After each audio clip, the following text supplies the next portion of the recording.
Hey guys, it's Mahel here, and in this video, as part of my Freshers Week 2019 advice series, I'm going to be telling you how you can make friends at uni. But before we get into the video, I'm delighted to say that this video is sponsored by Wondershare. As a student, you may have come across the problem of losing an important piece of data or document, such as a piece of coursework, an essay, and this may have left you in a state of panic, as obviously it's not very convenient. Often it may even have you wondering if you can get that piece of data back, and most times you can't find a solution. However, there is a solution thanks to Wondershare's software, Recover It. The name suggests its exact purpose. Recover It is designed to recover lost data as well as important documents. It's available to download on both Mac and Windows and currently has over 5 million users. I'm now going to show you a quick demonstration of how to use Recover It on Mac, and I'm going to show you that it's really simple and easy to use the software, and it can be very effective in recovering lost data. So when you open Recover It, you're presented with different drives and directories where you can recover files from. And after clicking Start, you can see that there are different system files that are coming up from the Mac OS hard drive, and these are files that I've previously deleted to free up space. However, despite deleting them to free up space, they still exist and I can use Recover It to get them back if I wanted to. And obviously, it goes through every single file that it can find, and it even gives you a timer as to how long it will take to go through everything, which is very handy. And literally, I can just go into all of the different folders, or if individual files come up, then choose an individual file and simply recover it. So let's say you lose an important piece of coursework or an essay, instead of doing it again, you are actually able to recover that piece that you previously did, and it just makes life so much easier.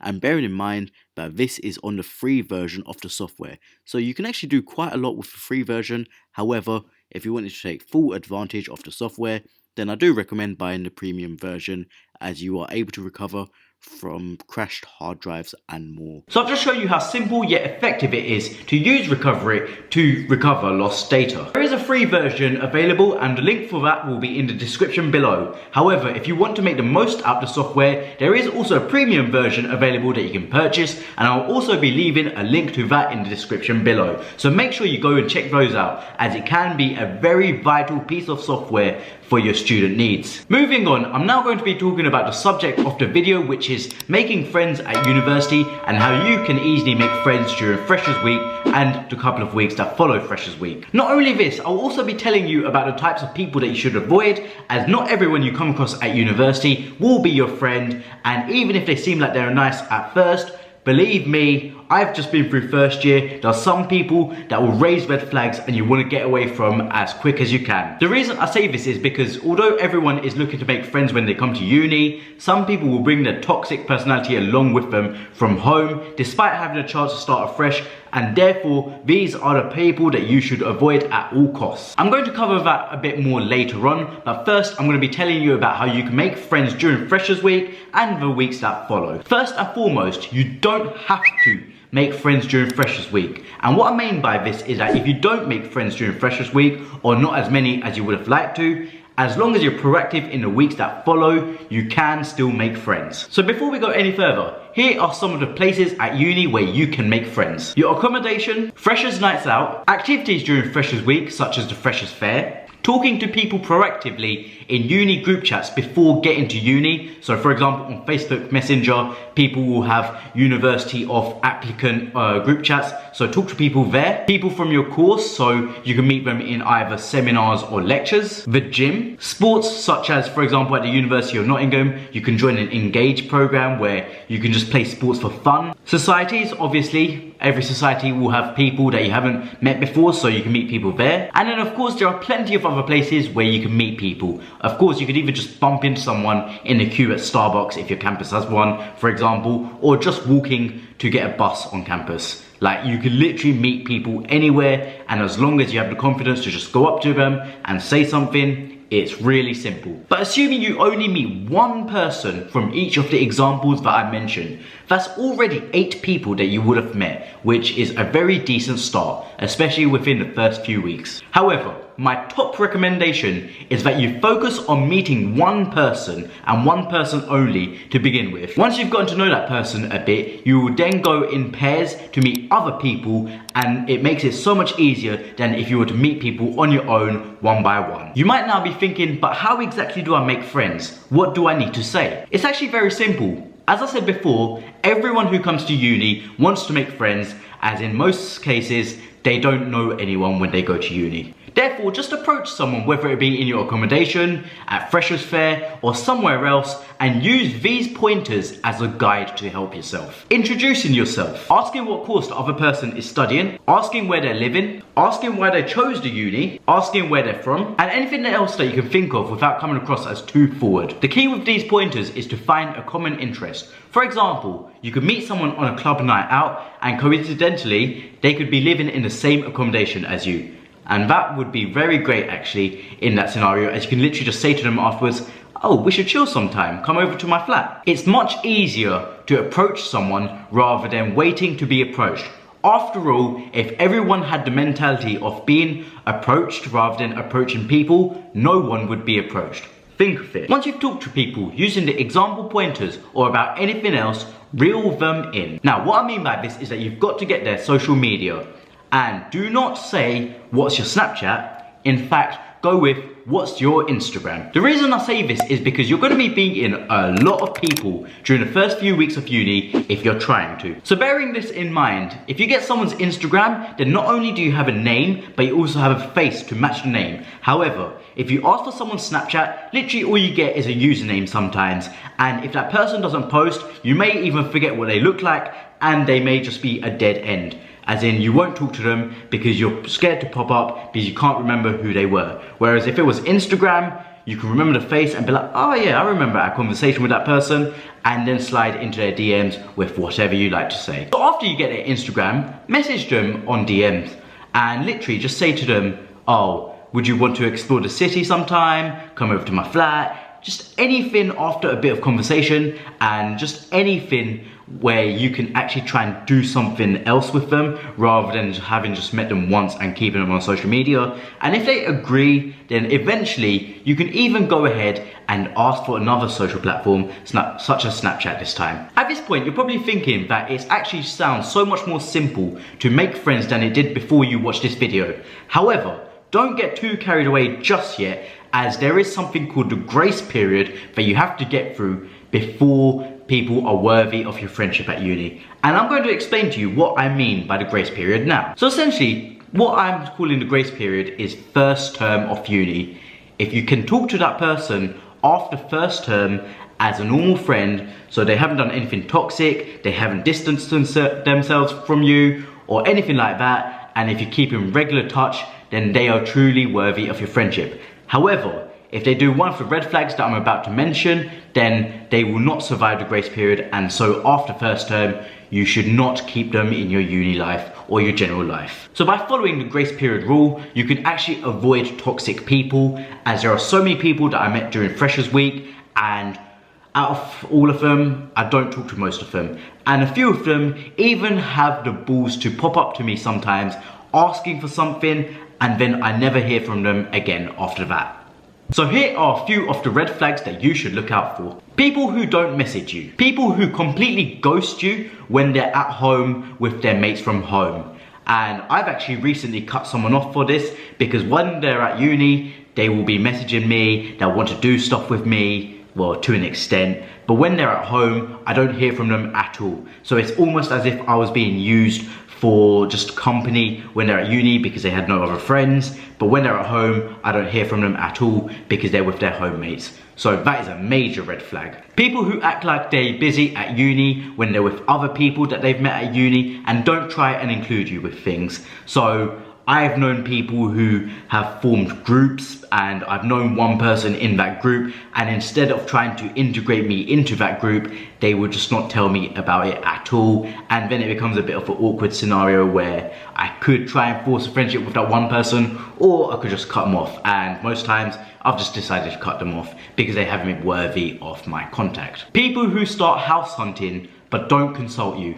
Now, you can still be friends, you just can't be close friends, because if you were truly close friends, the chances are the person would want to live with you. And so if they don't consult you, then you can't be close friends. However, that's not to say that you can't be friends in this scenario, but it'd be a red flag if you wanted to live with someone who didn't consult you and was trying to get a house with other people. People who complain about you behind your back but say nothing to your face.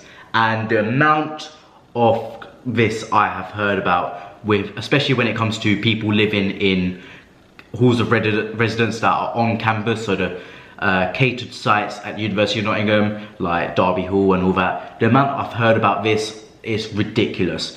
I didn't really hear about it with the self-catered sites, but when on campus, even someone I know that I talk to regularly, they said they don't want to even live in their house next year. People who message you only when it benefits them. That point kind of relates to before when I mentioned that there's someone who will contact me when they're at uni, but then I won't hear from them at all when they're at home. So when they're at uni, they must feel a bit lonely because they don't really have any other friends, and so they'll hit me up for company, and it's benefiting them. But then when they've got their friends at home, obviously they're thinking to themselves, yeah, I don't really need to contact my uni friend, he's only my uni friend. And so keep an eye out for that. Make sure you don't get used by people, as loyalties at uni are very low. Do not feel like you are loyal to someone, or do not feel like someone is loyal to you at uni, because trust me, uni friendships are very, very thin. And last but not least, people who you met in freshers, but as a few weeks went on, they maybe found a group and then started to distance themselves from you more and more as time goes on. So make sure to keep an eye out for that. And that is why I say first term is a good amount of time to keep an eye out for those red flags, because first few weeks you can't really judge, but a whole term, so about 3 months, that should be enough time. And saying that, if you can make it through the grace period, then you don't have to be as wary, but do bear in mind that some of these things can still even happen in second term. Just, it will make it so much easier for you if you follow this through first term, as you don't want to be getting to second term thinking that you've been besties with someone for the whole uni year, and then turns out that really you don't like each other at all. So considering all of those red flags, yes, it is very easy to make an acquaintance, but what follows is what makes them a true friend or just simply an acquaintance. If you find yourself in a position where you haven't really made friends from your own uni, then I would go and recommend that you make friends from other unis in your city. So for example, some of my close mates go to Nottingham Trent University, whereas I go to the University of Nottingham. And well, trust me, I've met some people at Nottingham Trent University that are just so much better than people at University of Nottingham, and vice versa. So whatever university you go to doesn't dictate what kind of person you're going to be. So I really hate it when I come across the University of Nottingham people, they go, oh, Trent, oh yeah, Trent, yeah, no, I'm not going to associate with you, because they're arrogant, because they think they go to a better uni. I mean, we do, but at the same time, they think they're too good for people who go Trent. And similarly, like, if you were going to the University of Sheffield, for example, and you were frowning upon people from Sheffield Hallam University, then really, I don't want to be associated with you, and you guys shouldn't be associated with someone that thinks like that either. So honestly, don't be afraid to go out there and make friends with people from other unis in your city. At the end of the day, it's not what their uni that defines them, it's their personality. As I've met some of the most toxic people at the University of Nottingham, and similarly, I've met toxic people at Nottingham Trent University, but some of the closest mates of mine right now are from Nottingham Trent University. As I said before, just don't be afraid to make friends from another uni just because they go to another uni. So I'm gonna wrap up this video, and here's just a quick summary. So you should find one person, either a flatmate or, for example, someone that you've met in a Facebook group chat, and go out with them and meet people in pairs, as it makes it so much easier than going out there on your own, especially if you've got a bit of anxiety as you may not be good in social situations, and it will just become easier if there's someone next to you, as when you need to take a breather from talking, they can do some talking as well. And well, meeting 2 people at a time is quicker than meeting 1 person at a time. You should use the pointers that I mentioned previously, as they are great for breaking the ice. Obviously, some people don't know what to say. Like, it genuinely actually baffles me sometimes that someone doesn't know how to say, hi, I'm blah blah blah, and introduce themselves. But if you really are lost, then use the pointers that I've provided, and just think of anything. As I said before, people come to uni to make friends, so even if you are a bit awkward at first, they will understand, because chances are that they will be in that same position as well. Above all social platforms, make sure to get someone's Instagram, as you can put a face to the name, whereas you can't on Snapchat. Don't get too involved with people before the grace period has ended. First term is a real tester for where you should see if people are going to stay an acquaintance or become a true friend. And based on that, I'm actually going to recommend don't get a house until after first term. I want to make a separate video about this and why I didn't get a house. But for now, just take my advice, don't get a house until after first term. And last but not least, don't be afraid to make friends from other unis in your city. So don't be that person that goes, oh, you go to a poly and I go to a posh uni. Like, you know, honestly, the people I meet from the University of Nottingham that think there's all that because they go to uni of Nottingham and so frown upon Trent people, I'm just thinking, get a grip, you loser.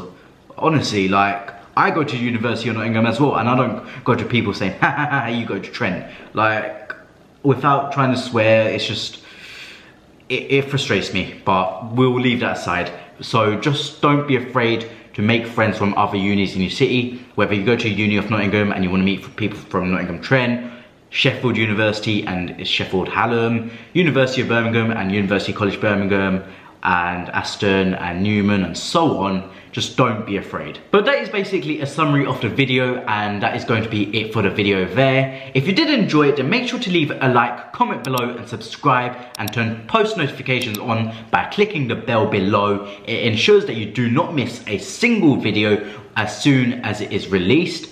Make sure to follow me on social media, that's at Mahel Khan on both Snapchat and Instagram. I do post stories on Snapchat especially, so make sure to check me out on there. At MahelX on Twitter, and official Mahel Khan on Facebook. Let me know if there are any other videos you would like to see related to freshers, or any back to school videos if you are going to, for example, sixth form or going to start your GCSEs.